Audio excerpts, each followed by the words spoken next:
¿sí? Las quemaduras, como igual vimos, los grupos que pudieron exponer acerca de esto ya más o menos tienen un conocimiento de lo que es ello. Vamos a ver una pequeña introducción que nos dice que las quemaduras son lesiones producidas tanto por agentes físicos o químicos que se producen desde una leve afección del tegumento superficial hasta la destrucción total de los tejidos implicados, ¿sí? La característica de que diferencia de la quemadura de otras lesiones de la piel es la rápida destrucción del tejido cutáneo y la pérdida importante de líquidos, ¿sí? Esto también que se puede producir por medio de la quemadura. Tenemos la etiología. La etiología son los agentes por los cuales se producen este tipo de quemaduras. Tenemos los agentes físicos y los agentes químicos. En los agentes físicos tenemos el calor, que puede ser sólido, líquido, llama. Sí, el sólido, que es el contacto directo con fuente de calor profundas y de poca extensión. El líquido, en cambio, son las escaldaduras, el líquido inflamable, como puede ser el petróleo, la gasolina o el alcohol. Cuando nosotros tenemos este tipo de quemaduras, nosotros no debemos de aplicar agua, ¿sí? En la llama, en cambio, el agente implicado es el fuego, ¿sí? También tenemos otro agente físico que es el frío, que es producida por la hipotermia, eritema pernio, pie de trinchera y pie de inmersión. ¿Qué quiere decir esto? Las personas que son deportistas y escalan las montañas donde existe nieve, obviamente esto también produce una quemadura, no necesariamente por la llama, el contacto al calor, sino también por el frío, ¿sí? Tenemos también la electricidad, ¿sí? Atmosférica. ¿Cuál es la atmosférica? Es el rayo que puede producir una parada respiratoria y la muerte inmediata. Un paciente o una persona que recibe un rayo por alguna tormenta o algo, obviamente lo que va a producir en él es un ataque al corazón inmediatamente y obviamente la muerte inmediata, ¿sí? Igualmente el industrial, que es la conducción eléctrica, y las terapéuticas, las desfibrilaciones. Tenemos la lección externa pequeña, que es mayor es igual o mayor grave a la afectación de estructuras profundas, tanto huesos, músculos, nervios y órganos, ¿sí? Cuando se produce una quemadura ya demasiado profunda, obviamente ya va a afectar al hueso, a los músculos, a los nervios e incluso ya en casos extremos hasta los órganos, ¿sí?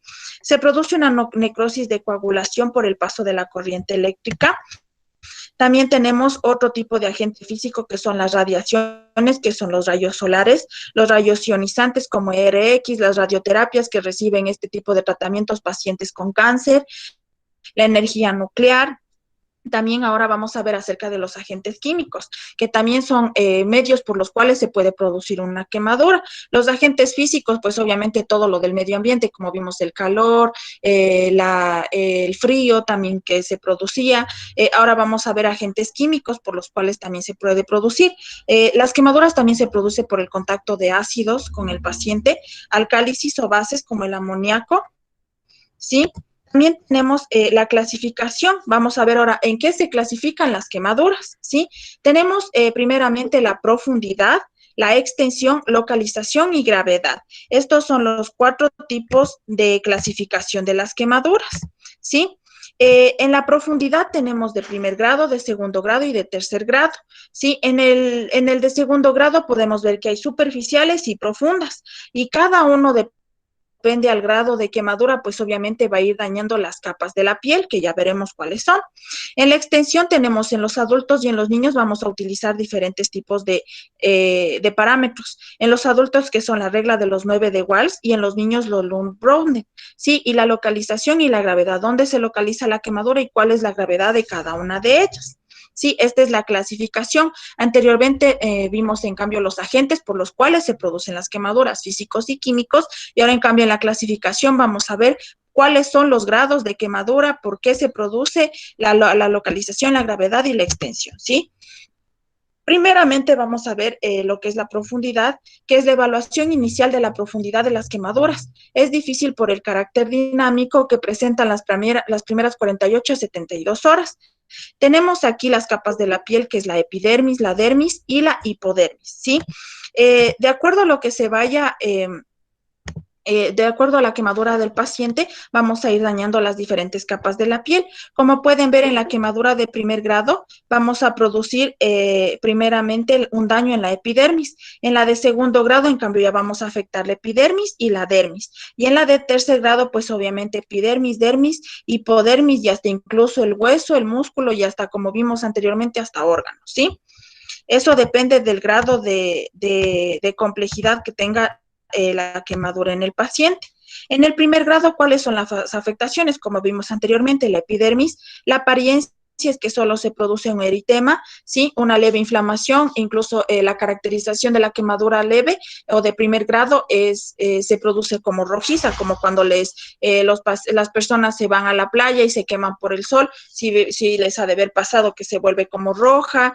La curación es espontánea, no necesita una asistencia hospitalaria para este tipo de quemadura. La duración puede ser de 4 a 5 días y no se produce ningún tipo de secuela, ¿sí? El dolor, pues el dolor es intenso, ¿sí? Incluso en casos ya extremos también se produce picazón, ¿sí? Aquí tenemos, como pueden ver, un ejemplo de una quemadura de primer grado que va a afectar primeramente la epidermis, ¿sí? La primera capa. Aquí tenemos, miren, un ejemplo. Ahora vamos a ver la de segundo grado superficial. La afectación, que es la dermis superficial, se conserva folículos pilosos y glándulas sebáceas. Si se infectan, aumentan en profundidad.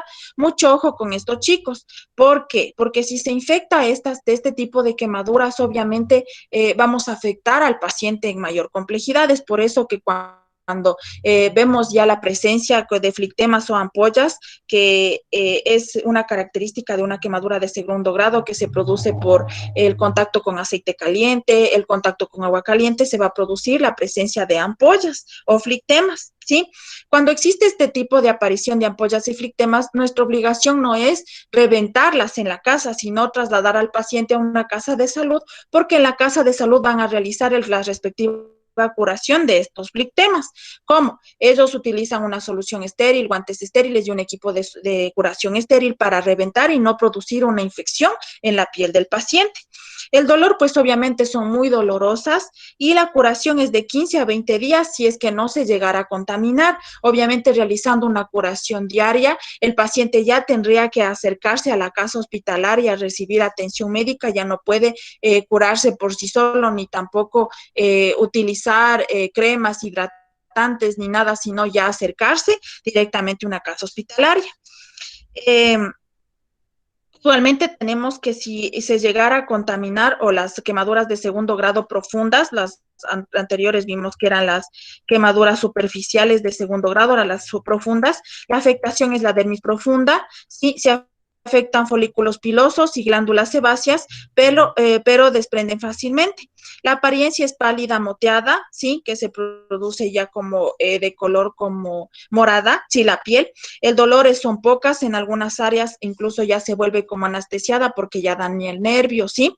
La curación es mayor a 35 días y si pasado de este tiempo no cicatriza adecuadamente, deberá recurrir a una cirugía, ¿sí? Por riesgo de aparición de cicatriz hipertrófica o queloide, ¿sí? Aquí tenemos un ejemplo de quemaduras de tercer grado, como pueden ver, aquí tenemos la presencia de ampollas, ¿sí?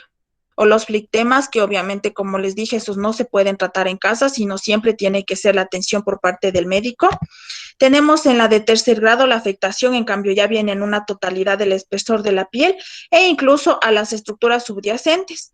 La apariencia, en cambio, es escara, carbonóseo, incluso ya se vuelve blanco, nacarado. El dolor, pues ya obviamente esto se vuelve indoloras porque ya afecta el nervio, el músculo, incluso ya podría afectar hasta el hueso y como vimos también ya incluso los órganos, ¿sí? La curación por sí misma no tiene capacidad de regenerar y requiere cirugía precoz que puede también proceder a la pérdida del miembro por la quemadura. Si se quema el pie, la pierna, pues obviamente la única solución es amputar el miembro, ¿sí? Aquí podemos ver un ejemplo de este tipo de quemadura, ¿sí? Como ven, ya se vuelve negro, ya el paciente pierde la sensibilidad. Aquí tenemos también la extensión en adultos que vemos la regla de los 9 iguales, que también vimos otro tipo de clasificación, que vamos a ver en un porcentaje del cuerpo. Todo nuestro cuerpo es completa el 100%, pero si nosotros nos quedamos ciertas partes, vamos a tener un porcentaje de cada uno. Aquí podemos ver cabeza y cuello 9%, el tórax 9%, abdomen el 9%, la espalda superior posterior el 9%, espalda inferior posterior el 9%, cada extremidad superior 9% y cada extremidad inferior 18%. Todo esto, pues obviamente, eh, tenemos que tener en cuenta que suma, ¿sí? Si digamos un paciente llega quemado la cabeza y el cuello y aparte de eso el tórax, pues vamos a sumar 9 más 9 son del 18% de su cuerpo que estaría quemado. La localización, ¿sí? Zonas de afectación grave. ¿Cuáles son las zonas de afectación grave que se producen cuando existe una quemadura? Las zonas graves son la cara, en la boca, nariz y ojos, en las manos y pies, que se presenta la pérdida de movimientos, los genitales, porque se produce esfínteres, ya no puede tener el paciente el mismo tipo de sexualidad que tenía anteriormente y se puede producir un tipo de infección también. Orificios naturales como la boca, la nariz, ¿sí? Y también tenemos también aquí otra parte que nos dice las complicaciones de las quemaduras, que se produce un shock, sobreinfecciones, incluso puede producirse problemas pulmonares por la inhalación de gases tóxicos y humo, gastrointestinales que puede producir vómito, hemorragia digestiva, ¿sí? Ahora vamos a ver el tratamiento local. Tenemos que tener en cuenta que eh, las quemaduras no se tratan lo mismo, de una misma forma, las de primer grado, las de segundo y las de tercer grado. Cada una tiene su tratamiento a seguir. En las de primer grado, ¿cuál es lo que tenemos que hacer? Colocar frío local, corticoides tópicos de 2 a 3 días y una crema hidratante para refrescar y aliviar al paciente. En las de segundo grado, tanto superficial y profunda, debemos de hacer, como les dije, un lavado estéril y la retirada de los plictemas o las ampollas que se forman, realizar la curación diaria igualmente de esto y utilizar una crema que se llama sulfadiacina, que es más o menos parecida al hierro. ¿A qué nos va a ayudar la sulfadiacina? A regenerar la piel, a aliviar al paciente, a que no se infecte la quemadura, ¿sí? En la de tercer grado, en cambio, realizamos un lavado estéril, valorar igualmente la escarotomía, viendo qué tipo de grado presentaría, ya como les dije, si se vuelve la piel necrótica, ya no presenta dolor, igualmente la colocación de sulfadiacina si es que fuera necesario y en el caso extremo, pues obviamente ya sería la amputación del miembro como vimos en la parte que nos explicaba, ¿sí? Ahora vamos a ver acerca de los vendajes. ¿Sí? ¿Cuál es la definición? Los vendajes son un procedimiento técnico consistente en envolver una parte del cuerpo que está lesionada por diversos motivos. Actualmente su uso más frecuente es para cubrir lo que son las lesiones cutáneas e inmovilizar las lesiones osteoarticulares. ¿Para qué son utilizados? Para el tratamiento de heridas, hemorragias, contunciones, esguinces, luxaciones y fracturas. Los objetivos, ¿cuáles son? Calmar el dolor, promover el bienestar físico, conservar la buena posición corporal, asegurarse que la venda cumpla su objetivo de sostén e inmovilización, impedir el contacto entre dos zonas dérmicas, proteger las prominencias óseas e impedir la estasis venosa. ¿Cuáles? Tenemos aquí el tipo de venda. Sí, toda venda se considera estéril porque viene en una fundita, obviamente se realiza un proceso para que esta venda se considere estéril. Tenemos que tener en cuenta que la cara interna, sí, es estéril y es la que va a ir colocada al paciente al momento de vendar y la cara externa pues obviamente es la que nosotros vamos a manipular para ir vendando al paciente.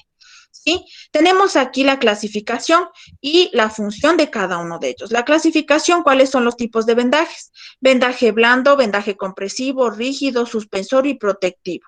Las aplicaciones son para limitar el movimiento de la zona afectada, fijar apósitos o medicamentos tópicos cuando se realizan algún tipo de curación, fijar férulas impidiendo su desplazamiento, facilitar el sostén de alguna parte del cuerpo, comprimir una parte del cuerpo, entre otras cosas, ¿sí?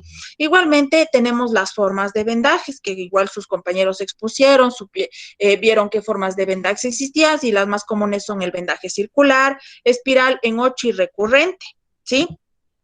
Tenemos los principios generales para la aplicación del vendaje. La parte que se va a vendar debe de colocarse en una posición cómoda. El paciente siempre tiene que estar cómodamente para realizar el vendaje. Elegir un tipo seguro y sencillo de vendaje, el que más convenga al caso, a las circunstancias y a la región a vendar. El cabo inicial debe de fijarse con unas vueltas, 2 o 3 circulares con las que se dará comienzo al vendaje. Preguntar al paciente si el vendaje no lo comprime mucho, si no se siente incómodo. Igualmente tenemos que si nosotros vendamos los miembros superiores o los miembros inferiores, pues dejar siempre libre lo que son los extremos de los dedos para nosotros revisar si no se produce, si no se vuelven azulados, pálidos, fríos. Quiere decir que si esto llegara a pasar en el paciente, pues obviamente la circulación no está funcionando bien. El vendaje igualmente debe de iniciarse desde la parte distal hasta la parte proximal. Nunca debemos de hacer desde lo proximal a lo distal, sino de lo distal a lo proximal, ¿sí? Tenemos principales formas de aplicación a un vendaje. El vendaje circular, como les dije, se realiza envolviendo un segmento a manera de anillo. Se utiliza para sostener un apósito cuando se realiza alguna curación, en la frente, en los miembros superiores e inferiores y para controlar un sangramiento, ¿sí? El método es de 2 a 3 vueltas circulares, teniendo en cuenta que cada vuelta cubra la anterior, ¿sí? De forma cilíndrica en el mismo lugar, ¿sí? El vendaje espiral se emplea una venda elástica o semielástica para que se pueda adaptar a la zona que va a vendar. Se utiliza para sujetar gasas, mano, muslo y piernas. ¿Cuál es el método? Seleccionar el tamaño adecuado de la venda. Iniciar el vendaje desde la parte distal en dirección a la circulación venosa, colocar la punta de la venda en forma oblicua en relación al eje longitudinal del miembro y de una vuelta, siempre realizándolo en forma espiral, como su nombre mismo lo dice, subiendo y de una forma uniforme, ¿sí?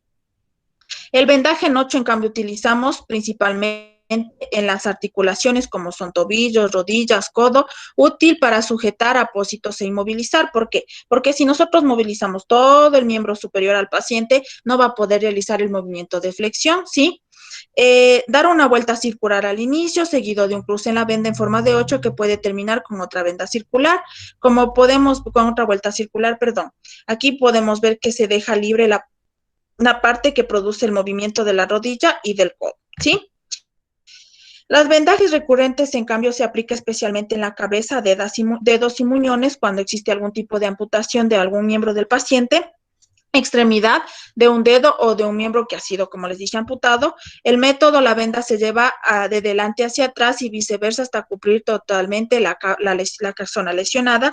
Se termina con 2 o 3 vueltas circulares en dirección transversal para fijar el vendaje, siempre teniendo en cuenta de vendar toda la zona afectada, ¿sí? El vendaje de la muñeca, esto se puede realizar en circular si se trata simplemente de sostener un apósito. Si se quiere inmovilizar la articulación, se hace pasar varias vueltas de forma tal que abarque la palma de la mano, ¿sí? Siempre dejando libre, como les dije, los extremos de los dedos para visualizar al paciente y poder ir chequeando si siempre presenta la circulación, movimiento, ¿sí? El vendaje de cabestrillo, ¿para qué se utiliza? Para que el miembro del paciente superior, pues obviamente descanse por alguna colocación de yeso, ¿sí? Con una venda se mide el largo adecuado, se amarra en puntas y se coloca pasando por debajo del antebrazo para sostenerlo e inmovilizarlo en el movimiento de abajo hacia arriba, y al otro extremo se fija sobre la nuca. Sí, va a descansar sobre nuestro cuello este cabestrillo para que el paciente no se canse al tener el brazo alzado, o entonces obviamente esto le va a ayudar a reposar, ¿sí? También tenemos los vendajes de miembro inferior. Este vendaje se realiza en espiral con inversos aplicados sobre el muslo y para el antebrazo y brazo, ¿sí?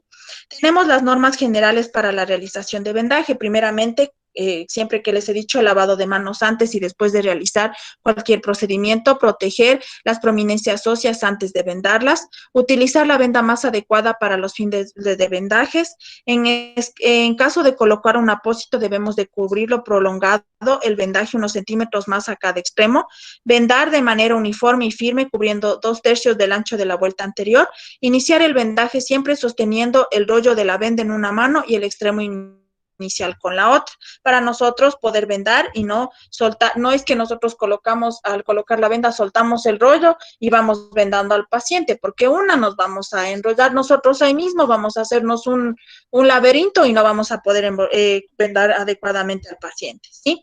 ¿Cuáles son las condiciones que debe reunir un buen vendaje? No debe producir dolor, debe de quedar firme, no debe de ser muy voluminoso, sino siempre debe de ser uniforme, no debe de ser colocado sobre la piel lesionada, los miembros deben de vendarse comenzando desde la extremidad, como les dije, desde la raíz, desde lo distal hacia lo proximal, ¿sí?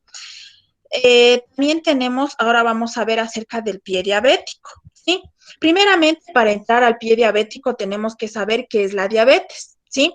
Estas diapositivas me tomé de un grupo que me gustó mucho la exposición, que es de ustedes, del Paralelo C.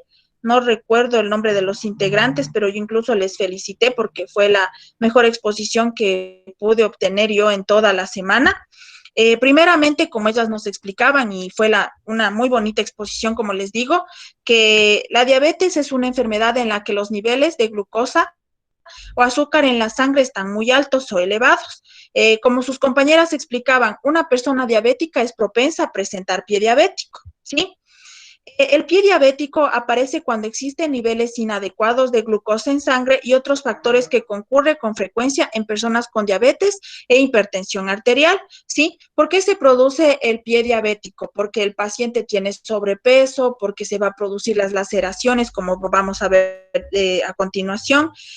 Los síntomas primeros antes de que se forme el pie diabético en un paciente tenemos que es el dolor, la pérdida de sensibilidad, la hinchazón, sensación de hormigueo, quemazón y como dijimos anteriormente, la pérdida de sensibilidad, ¿sí?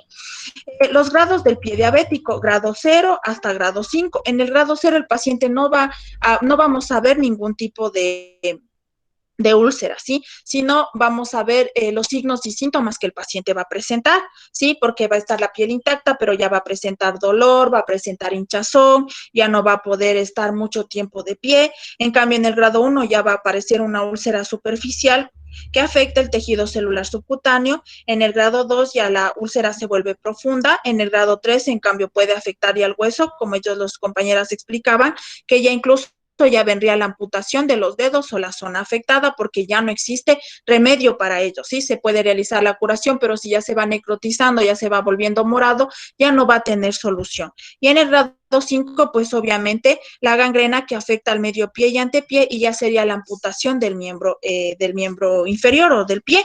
Y de acuerdo al grado, incluso ya tenemos que amputar la pierna completa, ¿sí? Es por eso que tenemos que tener mucho cuidado con los pacientes diabéticos. Realizar curación diaria si ya vemos la presencia de una úlcera, porque obviamente la cicatrización de la piel del diabético no es la misma que un paciente que no tiene diabetes. Ya no produce una buena cicatrización por los niveles altos de azúcar que presenta y eso no va a permitir la cicatrización de la piel del paciente. Es por eso que cuando ya se produce esto tenemos que realizar una curación diaria porque ya va afectando al hueso y obviamente, como vemos ya en casos extremos, la amputación del miembro inferior, ¿sí? También tenemos que tener en cuenta, como les decía, que las consecuencias son que existe un elevado riesgo de infección, aparición de ulceraciones, llagas en los pies, mala circulación, neuropatía e incluso un proceso gangrenoso que requiere la amputación del pie, como dijimos anteriormente. Primeramente, un paciente diabético tiene que tener una buena alimentación, que no tiene que consumir azúcares, tiene que comer 5 veces al día. Esto de 5 veces al día no quiere decir que va a comer en cantidades extremadamente fuertes, sino el desayuno, en la media mañana una fruta, en la tarde el almuerzo, la media fruta, la merienda, ¿sí? Para nosotros tratar a un paciente con pie diabético, lo primero, como siempre les he dicho, para todo procedimiento, lavarse bien las manos antes y después de realizar la curación de la herida. Igualmente, lavar adecuadamente la herida con agua y jabón que sea neutro. Igualmente debemos de secar la zona con gasas y con solución salina estéril. Tapar y proteger la herida con gasas y cubrir igualmente con un apósito y vendarla si es necesario. Acudir a un centro de salud del paciente diabético para realizar el control de los niveles altos en azúcar si presentara. Limpiar la herida diariamente, ¿sí? Eso, chicos, les he hecho una recapitulización de todos los temas que nosotros hemos visto, que ustedes realizaron las exposiciones, para que tengan más claro, para que puedan diferenciar de mejor manera. Como les digo, esto igualmente va a ser grabado para que ustedes puedan revisar en la plataforma. Ahora vamos a ver acerca de la guía de cuidados. ¿Qué pasó, chicos? Las cámaras, los que no otra vez han apagado. Como si no voy a empezar a quitarles los puntos de las exposiciones. Dicen buenas noches. Disculpe, ¿qué tocaba poner presente, dicen? No, después ya les explico. Ah, ya. Ya. A ver, chicos, no sé si puedan observar la presentación que acabo de hacer ahorita. Sí, Licen, sí se ve. Ya. Verán, chicos. Ahora vamos a ver los cuidados generales que se realicen los pacientes. Sí, como les dije, el paciente no solo necesita nuestra atención para la administración de medicamentos, para una cirugía, sino también nosotros tenemos que basarnos en la alimentación, la higiene corporal, incluso colocar pañales a los pacientes que realmente necesitan y no pueden realizarlos por sí solos, el ir al baño o controlar sus esfínteres. También tenemos la prevención de úlceras por presión en pacientes encamados, que también vamos a ver, los cambios posturales en pacientes encamados, las técnicas de movilización y prevención de caídas. En la alimentación, tenemos que siempre tener en cuenta que la alimentación de un niño no va a ser la misma que de un adulto mayor y de un paciente diabético. La alimentación de un niño es rica en todo, rica en azúcar, rica en grasa, rica en proteína, rica en calcio, rica en hierro. ¿Y por qué? Porque el niño está en pleno desarrollo y necesita alimentarse. En cambio, el paciente adulto mayor, pues obviamente él ya no va a poder realizar la masticación adecuada porque ya no, ya incluso pacientes presentan prótesis dentarias o incluso ya no tienen dientes, sí, la dentadura, pues obviamente a ellos vamos a darle una alimentación licuada o tipo papilla. Y en los pacientes diabéticos, como les digo, bajos en azúcar, bajos en grasa, 5 comidas diarias. Una dieta equilibrada que debe de contener 15% de proteínas, 30% de grasas, 55% de carbono y ricos en fibra. Aquí vemos una tabla más o menos que nos da a conocer los 30% de grasas, 15% de proteínas y lo que es más, el 55% de hidratos de carbono, que viene frutas, verduras, hortalizas, papas, legumbres y lo más principal, tomar 2 litros de agua diarios al día o de 6 a 8 vasos, ¿sí? ¿Cuáles son? Bueno, estas son las recomendaciones que se debe de tener. Primeramente, como les digo, en pacientes diabéticos, moderar el consumo de azúcar, cero azúcar, disminuir el consumo de sal, principalmente en pacientes hipertensos, ¿sí? Es conveniente utilizar en ellos poca sal o incluso no utilizar sal, ¿sí?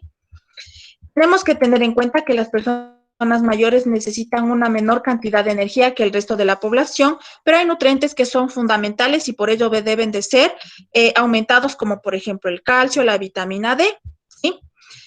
Como les explicaba anteriormente, si hay problemas al tragar en pacientes adultos mayores, pues obviamente tenemos que hacerle licuada la alimentación o tipo papilla, ¿sí? Ahora vamos a ver acerca de la higiene corporal.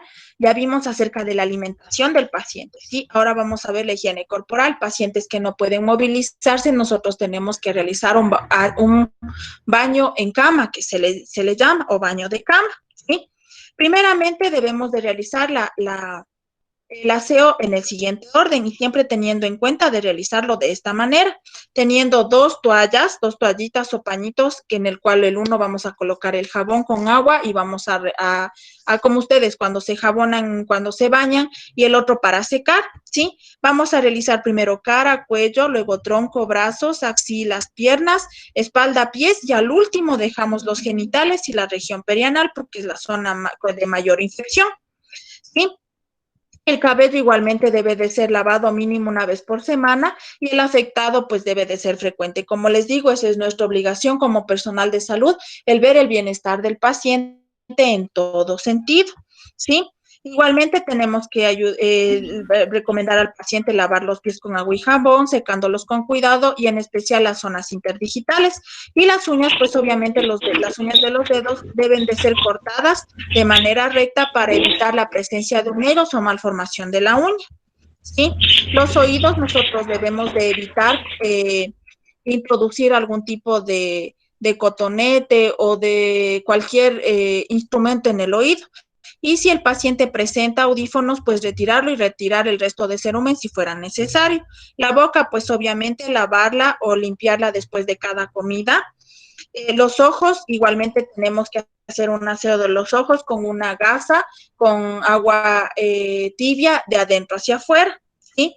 Ahora vamos a ver la colocación de pañales, que esto casi no les voy a dar porque obviamente nosotros tenemos que realizar una práctica de esto, ¿sí? Y cuando vayamos al laboratorio a realizar prácticas, pues haremos cambio de posiciones, tendidos de cama, cómo movilizar a paciente encamado, cómo vestir al paciente encamado, cómo bañar al paciente encamado, cómo realizar los cambios de posturas y cambios de posiciones. ¿Sí? Ya. Bueno, estos son cómo cambiar el pañal, ¿sí? Ahora vamos a ver también lo más importante que a mí me interesa que ustedes sepan muy bien, la prevención de úlceras por presión en pacientes encamados. ¿A qué se considera úlceras por presión? Al área de la piel que se destruye debido al contacto prolongado de una persona en una sola posición sin desplazar el peso. Cuando un paciente está en una sola posición por varios días, obviamente se va a producir estas úlceras o laceraciones, que esto va a afectar a la piel, después va a afectar al músculo, incluso puede llegar al hueso y es muy difícil de curar, ¿sí? Aquí son las zonas por las cuales se producen las úlceras por presión, que son en los talones, cuando el paciente está en decúbito dorsal, el sacro, los codos, el omóplato y la cabeza. En decúbito lateral, en cambio, los cóndilos, las costillas, la oreja. En decúbito prono, que casi no se coloca al paciente, que son los dedos, las rodillas, los genitales, incluso en las mamas, en las mujeres y las mejillas. En todo este tipo de lugares se puede producir las úlceras si nosotros mantenemos a un paciente encamado en la misma posición durante varios días. ¿Cuáles son los cuidados básicos de si se presentaría una úlcera en un paciente? Primeramente, revisar diariamente la piel. La piel siempre debe de estar limpia y seca. Lavarla y secarla con agua tibia y jabón neutro y crema hidratante después del aseo para hidratar la piel, para evitar incluso la infección de estas úlceras.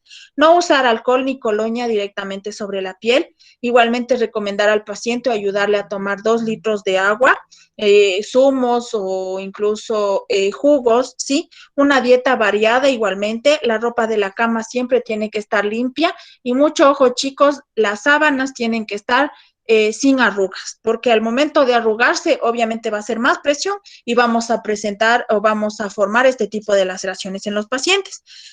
Y lo más importante, los cambios de posturas cada 2 o 3 horas. Movilizar al paciente de cúbito lateral izquierdo, de cúbito lateral derecho, de cúbito ventral, de cúbito dorsal. Siempre tenemos que movilizar al paciente, ¿sí? ¿Cuáles son los signos de alarma? Cuando se producen las zonas de apoyo enrojecidas o las grietas de la piel se queda humedad.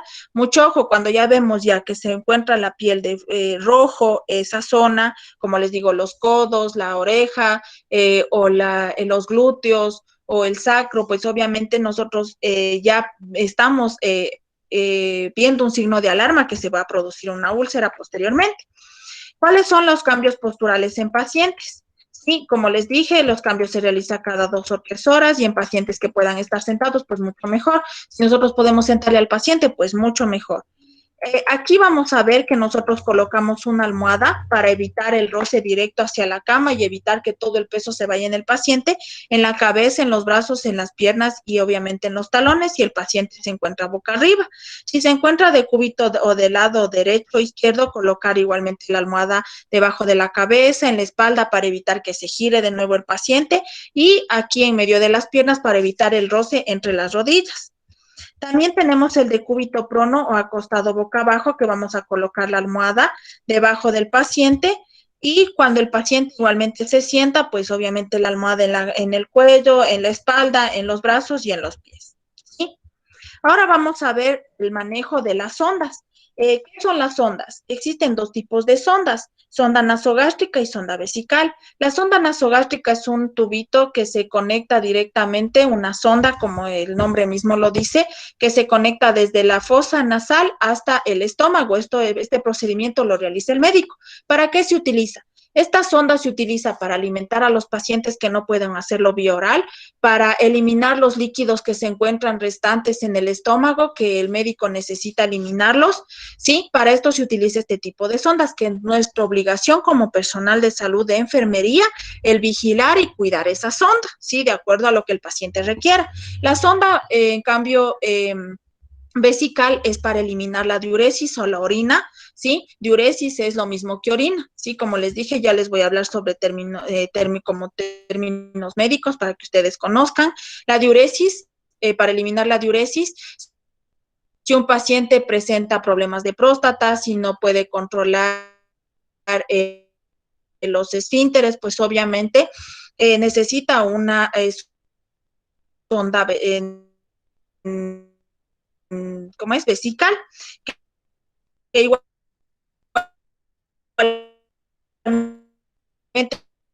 ya veremos en el instituto realizando un taller cómo colocar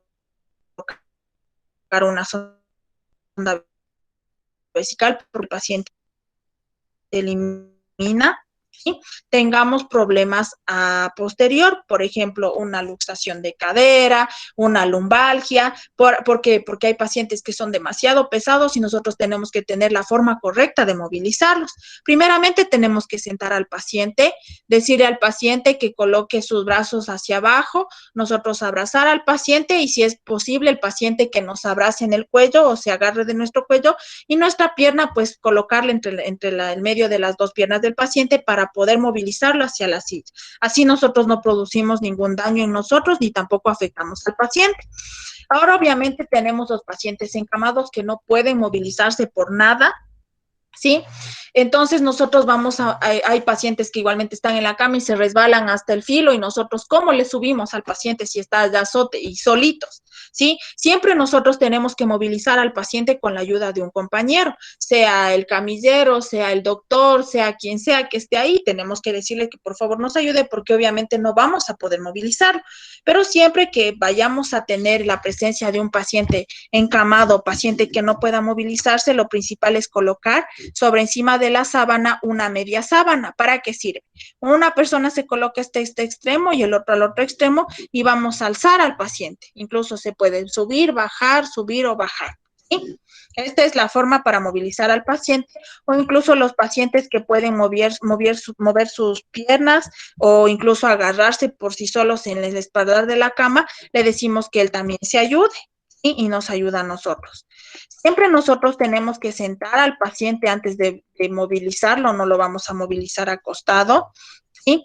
La forma correcta, igualmente de cómo levantar al paciente de la silla de ruedas. Siempre tenemos que tener en cuenta de que la cama, si presenta ruedas, de que esté con el seguro para evitar accidentes o caídas. ¿Sí? Eso es todo, chicos.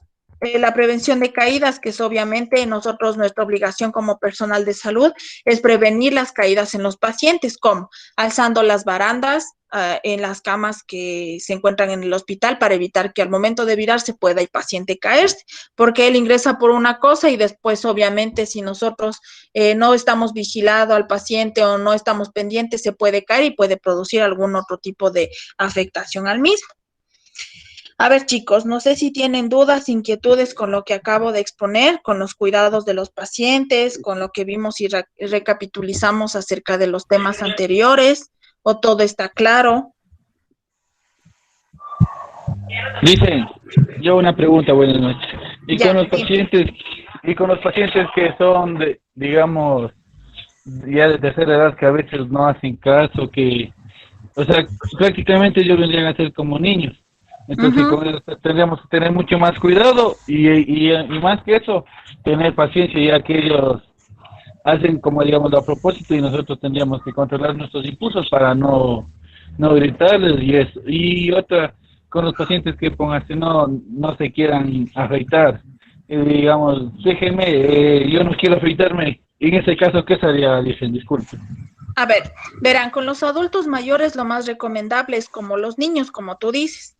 Un niño siempre está al lado de su mamá. Si la mamá o no ve a la mamá o al papá o al hermano, el niño no se deja ni topar, ni tampoco se deja que nosotros realicemos el procedimiento. Entonces, es igual en los adultos mayores. Siempre tiene que estar con la hija, con la esposa o con el hermano, con alguien que el paciente tenga confianza para que él interactúe por medio de nosotros hacia el paciente y le explique, por decirles, papá tiene que ayudar a rasurarse la barba, porque cómo va a estar así. Entonces el paciente dice, bueno, ya hágame, solo porque mi hija me dice. Entonces ahí es cuando nosotros tenemos que interactuar también con los familiares para que nos ayuden. En caso de que exista un adulto que, por decirles, de unos 30, 40 años, que no quiera rasurarse, nuestra obligación como personal de salud es indicarle la importancia de la higiene, del aseo que tiene que presentar. Pero si no quiere, tampoco le podemos obligar, ¿sí? Al menos que ingrese a una cirugía de cara o lo que sea, obviamente el paciente tiene que ingresar rasurado, ¿sí? Porque por indicación médica, por protocolo de quirófano, por protocolo quirúrgico, tiene que ingresar rasurado. Si él no quiere, pues le hacemos firmar una hoja que él se rehúsa para que el médico sepa y él logre hablar con él o los familiares, y si no quiere mismo, pues bajo la responsabilidad de él, porque esto en una cirugía obviamente va a infectar, ¿sí? Porque ahí se llena de microbios, microorganismos y obviamente esto va a infectar, ¿sí? Pero nosotros debemos de llegar hasta donde podemos con el paciente. Si el paciente realmente se rehúsa, pues nuestra obligación, como les digo, es informarle la importancia del higiene y aseo y de todo, pero tampoco podemos obligar, ¿sí? ¿Alguien más dudas?